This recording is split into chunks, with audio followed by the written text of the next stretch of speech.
My name is Eleanor Grant, and at 72, I'm a widow living in a modest house on the outskirts of Portland, Oregon. For 30 years, my late husband, Tom, and I poured our hearts into a little laundromat built from a 100 loan and countless late nights. Every folded towel, every jingle of coins, was a chapter in our shared story. When Tom passed, the quiet in our home became louder than the machines we'd tended. I stayed, though, clinging to small rituals, brewing coffee at dawn, flipping through the newspaper, checking the mailbox, even when it held nothing but bills. Life settled into a soft hum, the kind some call peace, but I knew better. Then one Sunday, my son David and his wife Melissa stopped by. David carried his usual swagger, like he owned the room. Melissa barely looked up from her phone. They said they were just checking on me. But I caught that familiar edge in his voice, the one that always preceded a request for money. I poured his coffee, mentioned my savings, and waited. David laughed, not a kind chuckle, but a sharp, careless bark, as if I'd told a ridiculous joke. "Mom," he said, grinning. "You don't need to worry about money anymore. We've got you covered, right, honey?" Melissa mumbled something vague, her eyes still glued to her screen. I stood there, the coffee cup cooling in my hands, feeling something shift inside me. It wasn't just about money. It was about control. My son, the boy who once clung to my hand at press school, now thought I couldn't be trusted with my own choices. In that moment, I saw myself clearly, not just a mother or a widow, but a woman whose story had been shaped by others for too long. I decided then to take it back. 3 days later, as I steeped my tea, the phone rang. It was Riverdale Bank. I almost ignored it, thinking it was another sales pitch, but I picked up. "Mrs. Grant," a calm voice said. "Philip Sanders, account manager. I'm calling to confirm some changes to your account." My pulse slowed. "Changes?" I asked. He explained. "A request to transfer ownership to my son David." My grip tightened on the counter. "Did it go through?" I asked. "No, ma'am," he said. "Your signature's required, and it wasn't there. Everything's still yours." I exhaled, thanked him, and firmly stated, "No changes. None." He promised to flag any future attempts. After hanging up, the house felt too still, but not lifeless. The refrigerator's hum, the clock's steady tick, my own breath, they all seemed sharper. David had tried to rewrite my life without asking, assuming I wouldn't notice. I opened the drawer, pulled out my old blue notebook, Tom's Ledger of Life, and wrote October 3rd, bank called. David tried to take control. I'm still in charge. I underlined those last words twice. A spark flickered inside me, not anger or sorrow, but a quiet strength waking up. That night, I lay awake, the wind brushing the windows, the floorboards creaking softly. I wasn't scared. I was alive, truly awake for the first time in years. I'd spent so long keeping the peace, staying small, nodding along. But that silence had cost me my voice. The next morning, I swapped coffee for Earl Grey, brewed strong with a slice of lemon, like Tom used to love. Sitting at the kitchen table, I opened my notebook.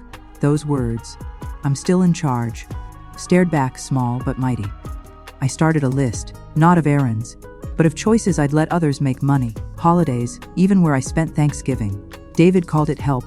I saw it now as control disguised as care. By sunrise, I'd filled half a page and smiled. I didn't know my next step, but it would be mine to choose. 2 days later, I drove to the bank. The air was crisp, the streets slick from rain. I parked and watched people hurry in and out, couples, workers, a mom with a stroller, each with purpose. When had I lost that? Inside, the bank smelled of paper and polish. A young teller smiled, but before I could speak, a man approached. "Mrs. Grant, Philip Sanders." We spoke. He was young, with kind eyes and a slightly loose tie, making formality feel warm. In his office, a wilting fern sat in the corner. "You've been with us 38 years, he said, glancing at his screen. "That's rare. Steadiness lasts," I replied. He nodded, then explained David's attempt: full account control, power of attorney, trust access.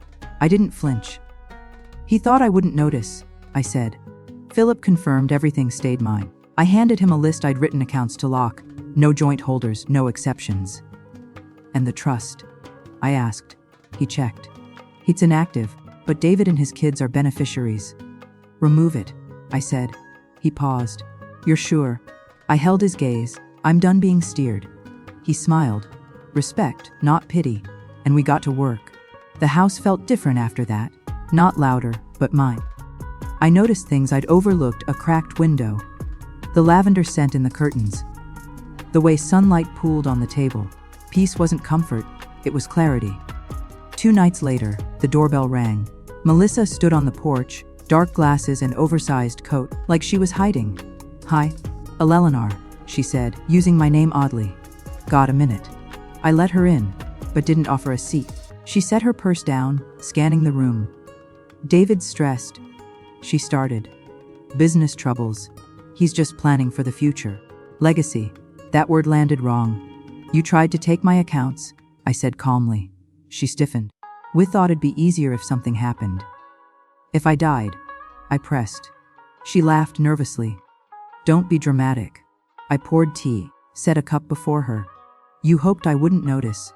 Her face flushed. That's not fair. No, I said. What's not fair is I paid your bills, your mortgage, and you thought you could erase me. She stood, muttering. You'll regret this. I met her eyes. No. For once, I won't. When she left, the silence felt holy. The next afternoon, my phone buzzed. My granddaughter Anna's name lit the screen. At 17, she was all energy, friends, school, endless scrolling. Hi, Grandma, she said, her voice bright but hesitant. I'm Eleanor Grant, and my story doesn't end with reclaiming my voice. It grows. When my granddaughter Anna called, her voice bright but tentative, I knew something was up. Just checking in, Grandma. Can I come by? She asked. Anytime, sweetheart, I said, smiling to myself. When she arrived, her teenage energy filled the house, part nerves, part curiosity. Her hug lingered longer than usual, and I didn't pry. Instead, I baked cookies, the kitchen warming with the scent of butter and vanilla. We chatted about her art classes, her dreams of college far from home. Then her face grew serious. Dad's been off, she said softly. Something about the bank. I stirred my tea. He tried to take over my accounts, I said plainly. Her eyes widened. For real? I nodded. He forgot I can read the fine print. Anna's expression softened. I thought you wanted to help them. I did, I said, until it felt like a demand, not a choice. She stared at her hands. Dad says you're being stubborn. I'm being clear, I corrected. That's different. Silence settled, but it wasn't heavy.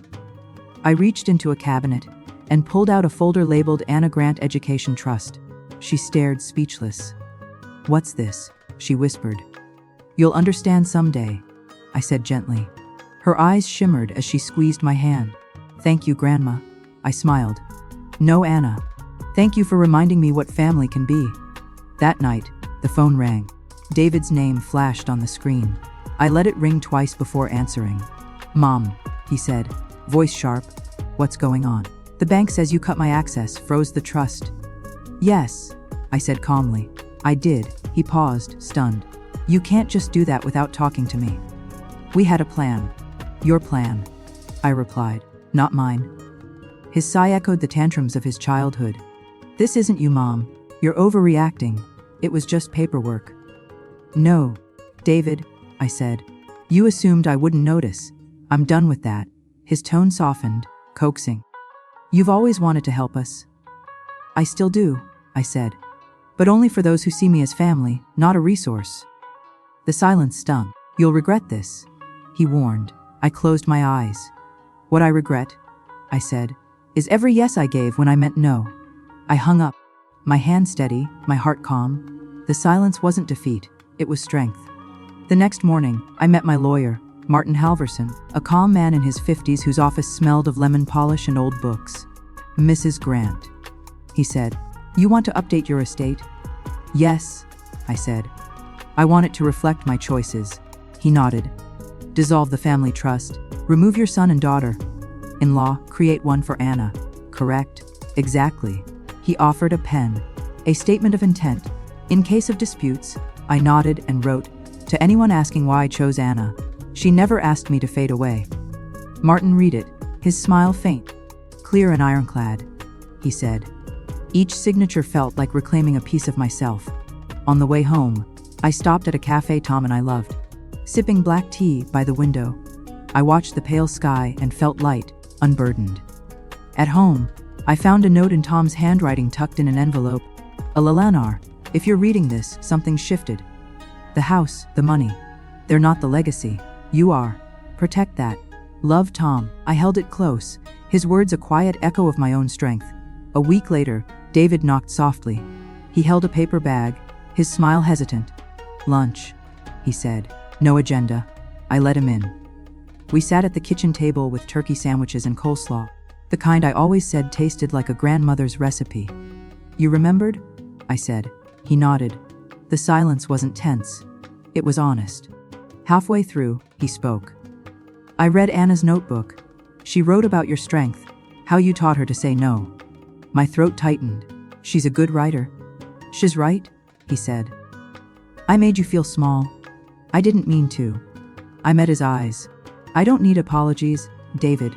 I need you to see me. He nodded. At the door, he paused. I found an old photo. Me in college, you behind me, hand on my back. That hand carried so much. I smiled. It carried love. Sometimes love sets things down. He hugged me, not from duty, but gratitude. Thank you, he whispered, for letting me try again. Winter settled in, the trees bare against a soft sky. I spent evenings on the porch, wrapped in Tom's cardigan, the wind humming through the eaves. Anna visited after school. David dropped by on Sundays. No expectations.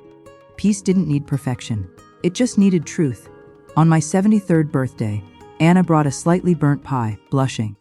It's made with love, I said, and we laughed. David arrived with a card, a single line in his handwriting. Thank you for teaching me what I didn't deserve to learn. It wasn't an apology. It was understanding. That night, I opened my blue notebook and wrote November 4th. I'm not silent. I'm not erased. I'm home. Legacy isn't money or a name etched in stone. It's Anna learning to say no when it matters. It's David seeing me as more than a means. It's me stepping into my kitchen, no longer a stranger in my own life. If you're listening and someone's made you feel too old, too quiet, too small, don't believe them. Strength doesn't roar, it stands firm. And if you know someone who's given everything and asked for nothing, tell them you see them. Tell them they don't need permission to exist. Some truths deserve to be spoken loud. Some women, like me, have waited long enough to be heard.